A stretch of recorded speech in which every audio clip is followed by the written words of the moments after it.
बांग्लादेश की एडमिनिस्ट्रेशन, सब कुछ अभी पाकिस्तान के कब्जे में गए। पाकिस्तान के कब्जे में है पूरी तरीके से। ये बात बड़ी दिलेरी से आप एक बार नहीं बार बार इस बात को स्वीकारते हैं और मैं इस बात के लिए आपको सलाम भी करता हूं कि आप बांग्लादेश में बैठकर ऐसी ताकतों से लड़ रहे हैं। जनरल ध्रुव कटोच के पास मैं चल रहा हूं। जनरल साहब, मैं आपसे ये जानना चाह रहा हूं कि ये जो अटैक हुआ, जो हमने देखा शेख मुजीबुर रहमान के घर पर, जिस तरह से विरासत को खत्म करने की कोशिश की गई, ये एग्जैक्टली उसी टाइम पर अटैक होता है जिस वक्त शेख हसीना आवामी लीग के कार्यकर्ताओं में जोश भर रही थी कि फरवरी आंदोलन की तुम लोग तैयारी करो। तो क्या ये शेख हसीना को डराने के लिए अटैक था? देखो, जैसे तुम्हारी विरासत को जला रहे हैं, तोड़ रहे हैं, आने की कोशिश अगर की दोबारा तो तुम्हारा यही हाल कर देंगे। लगता है ये यूनस सरकार पूरे तौर से डर चुकी है अभी। और मैं थोड़ी सी गहराई में एक चीज मैं बताना चाहता हूं। देखो, 1971 में दो किस्म के लोग थे बांग्लादेश में। एक जो अपने देश के लिए, अपनी संस्कृति के लिए, अपनी भाषा के लिए लड़ना चाहते थे, और ज्यादा करके ये बांग्लादेश के ज्यादा करके जो अवाम है वो इस प्रकार के लोग थे। लेकिन उस समय पर जमात इस्लामी और कुछ और तख्त थे जो पाकिस्तान का साथ रखना चाहते थे और वो वहां पर इस्लामी शरिया लाना चाहते थे। ये लड़ाई जो है अभी तक भी उन दो तख्तों के साथ चल रही है, और इस समय पर ये जमात इस्लामी का जो पलड़ा है वो भारी पड़ गया है। ये लड़ाई हो रही है। अब देखिए, जियोपॉलिटिकली दो चीजें हो रही है। एक, डोनाल्ड ट्रंप बन गए हैं प्रेसिडेंट, जैसे कि शोएब चौधरी साहब ने बिल्कुल सही तरीके से कहा, और मोहम्मद यूनुस को डर बैठ गया है।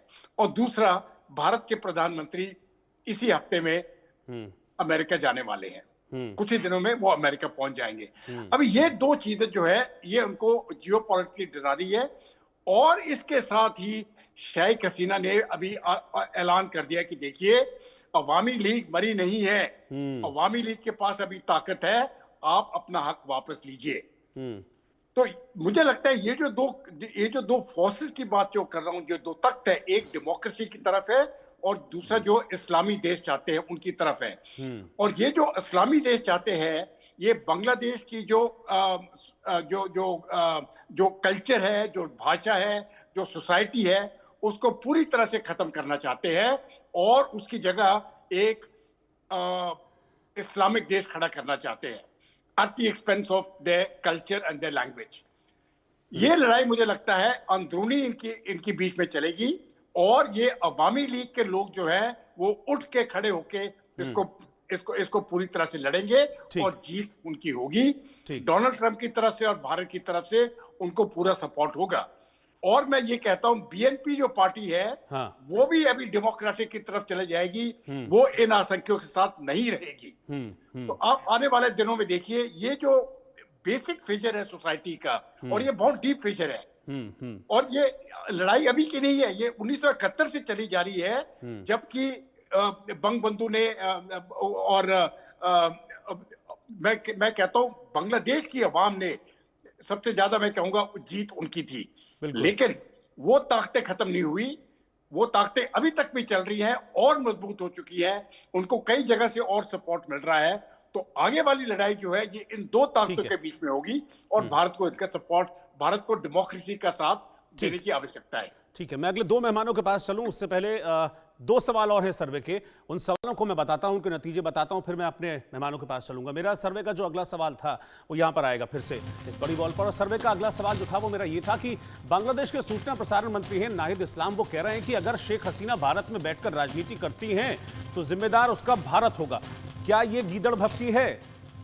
गीदड़ भपकी मैंने जानबूझ के इंक्लूड किया क्योंकि धमकी देने की हिम्मत है नहीं, गीदड़ भपकी है। 3 ऑप्शन फिर रखे, हाँ नहीं कह नहीं सकते। इसका जवाब क्या आया, पब्लिक ने इसका क्या जवाब दिया उसको आप देख लीजिए। ये देखिए, मीटर आकर रुका 67% पर। 67% लोग कह रहे हैं कि हाँ ये गीदड़ भपकी है, उससे ज्यादा कुछ है नहीं। 26% लोगों ने ना में जवाब दिया, और 7% लोग कह रहे हैं कि इस पर हम अभी कुछ कह नहीं सकते। अगला सवाल रखता हूं मैं सर्वे का, जो फाइनल सवाल था मेरा इस सर्वे का। शेख मुजीबुर रहमान के घर पर हमला, भारत पर दबाव बनाने की कोशिश है कि शेख हसीना को हम वापस भेज दें, यहां से भारत वापस भेज दे। क्या इस तरीके से आप देखते हैं? पब्लिक से मैंने पूछा। तो फिर 3 ऑप्शन थे, उन 3 ऑप्शंस के रिजल्ट क्या क्या आए वो रिजल्ट मैं आपके सामने रखता हूं। अब फिर से मीटर घूमेगा और जो पब्लिक का जो राय है वो इस मीटर के जरिए मेरे सामने आएगी। ये 62% लोगों ने कहा कि हाँ, भारत पर दबाव बनाने की कोशिश है, 34% लोगों ने ना में जवाब दिया और 4% लोगों ने कहा कि इस पर हम कुछ कह नहीं सकते। मैं तेजावत साहब के पास चल रहा हूं, विदेश मामलों के जानकार हैं। तेजावत साहब, मैं सीधा आपके पास आ रहा हूं। आपको लगता है कि ये किसी तरह का दबाव बनाने की कोशिश है बांग्लादेश की तरफ से कि भाई भेजो शेख हसीना को वापस? जिस तरह की बातें जो नाहिद इस्लाम है वो कर रहे हैं कि यहां पर बैठकर राजनीति करती है तो उसका जिम्मेदार भारत होगा। भारत को पता है क्या हो रहा है क्या नहीं हो रहा, वो हमको बांग्लादेश से सीखने की जरूरत नहीं है। रोहित साहब, भारत कोई मालदीव नहीं है जो दबाव में आ जाएगा। हाँ। भारत एक रीजनल पावर है। ये रियलिटी वहां के डिप्लोमेट्स को भी जान लेनी चाहिए और जो अभी वहां के नीति नियंता है उनको समझ लेना चाहिए। पर यहाँ जो सबसे खतरनाक चीज है वो ये है कि जो वेस्टर्न मीडिया है वो लगातार दरअसल वहां के जो एक्सट्रीमिस्ट हैं उनके फेवर की, या जो बयानात भी आप देख रहे हैं कि वो जो प्रदर्शनकारी कह रहे हैं कि ये फांसीवाद की निशानियां थी, क्या यह फांसीवाद होता है या वो फांसीवाद होता है कि आपके वहां पूरा आर्मी के लोग वहां खड़े हैं, वहां से अंदर बुलडोजर आ रहे हैं और पूरी तरीके से प्लानिंग करके आप जो विरासत है, जो आजादी की विरासत है, उसको खत्म करना चाहते हैं। और मुझे तो जो हमारे दूसरे पैनलिस्ट हैं चौधरी साहब, ऐसे तमाम जो उदारवादी लोग हैं उनकी जिंदगी भी वहां पे खतरे में नजर आ रही है। और ढाका यूनिवर्सिटी में एक डिकेड पहले जब मैं गया था और वहां पे जो तमाम जो रिलीजन से ऊपर बढ़कर हिंदुओं और मुसलमानों ने मिलकर जो शहादतें दी थी, उनकी कब्रें बनी हुई थी, वो सारा वो भुलाना चाहते हैं ये लोग। और ये जो खासकर यूनुस साहब, ये वहां पे फाइनेंशियल टाइम्स को ये इंटरव्यू दे रहे हैं कि अगर उन्होंने बोलना जारी रखा जो भारत से, तो हम उनका जवाब देंगे यहाँ पे।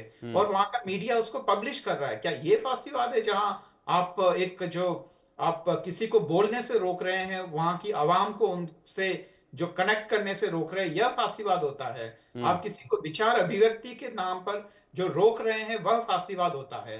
तो फांसीवाद की शुरुआत तो हो गई है और उनका आगे का क्या प्लान है यह पता है। पर यह यूनुस साहब कर क्यों रहे हैं, इसका वजह यह है कि दरअसल उनके पीछे कुछ ऐसी मजबूत ताकतें हैं जो उनको भड़का रही है।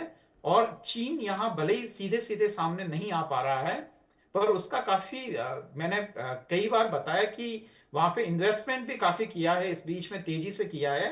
और अमेरिका को ये लगता है कि वह बांग्लादेश में कोई बड़ा रोल प्ले करेगा, पर हकीकत यह है कि चाइना पाकिस्तान के जरिए उस स्पेस को खत्म कर रहा है अमेरिका के लिए।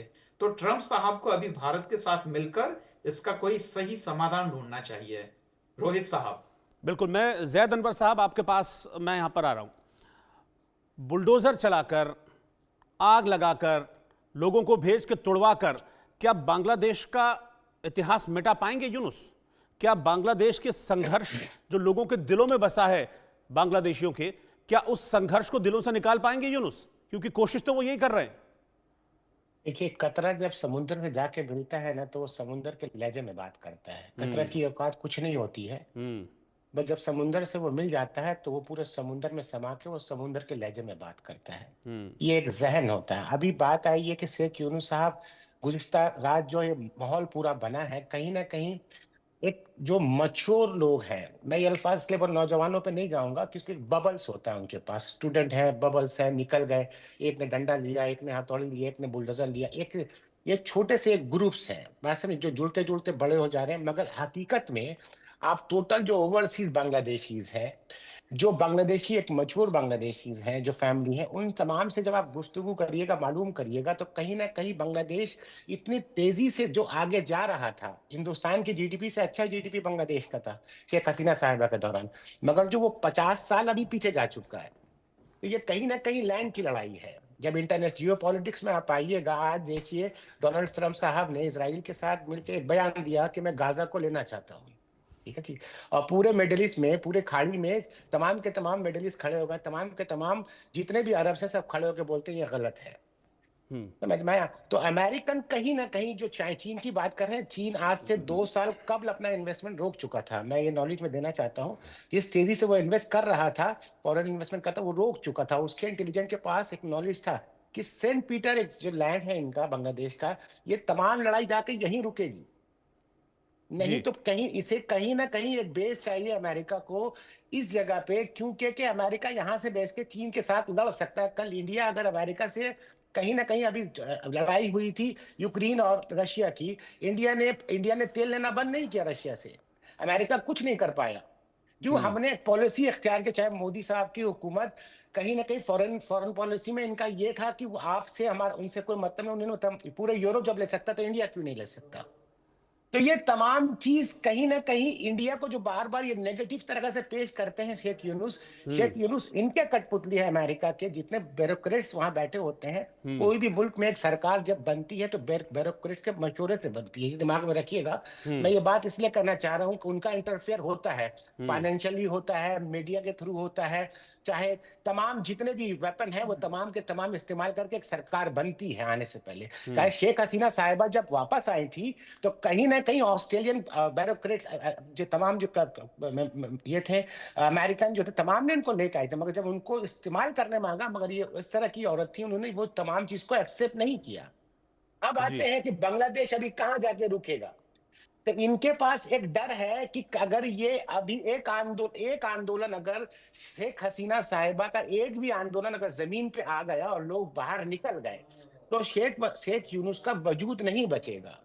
क्योंकि कि एक ताकत, अब फिर आते हैं कि एक मसला और है कि जब शेख हसीना साहिबा जब पावर में थी, जब इलेक्शन हुआ तो इन्होंने फेयर इलेक्शन नहीं करवाया। कहीं ना कहीं मैं ऑक्सफोर्ड के एक प्रोफेसर का आर्टिकल पढ़ रहा था, वहां से मैं कोट कर रहा हूं कि इन्होंने फेयर इलेक्शन नहीं करवाया। कि इन्होंने, मैं चौधरी साहब इससे सहमत होंगे मेरी बात से, कि वो इलेक्शन में तमाम के तमाम अवाम आके वोट नहीं दे पाए।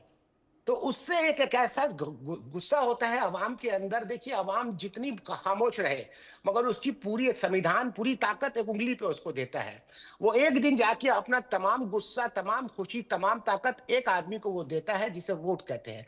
जब वो नहीं दे पाता, ये मैं कोट कर रहा हूँ, बहुत बड़े स्कॉलर की बात कर रहा हूँ, कोट कर रहा हूँ प्रोफेसर की, कि जब वो फेयर इलेक्शन नहीं होता है तो इसी तरह का तख्ता पलट हो सकता है।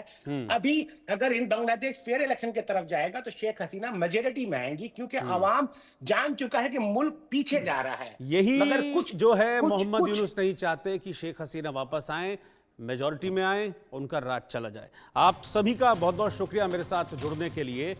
एक बात तो पक्की है कि मोहम्मद यूनुस कोशिश तो सब कुछ कर रहे हैं, वो कोशिश कर रहे हैं बांग्लादेश का इतिहास मिटाने की।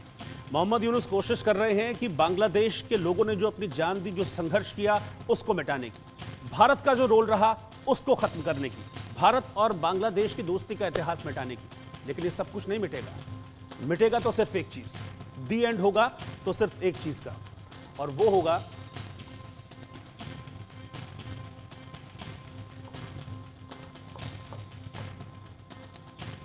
यूनुस का दी एंड। अब कहां से? बांग्लादेश से।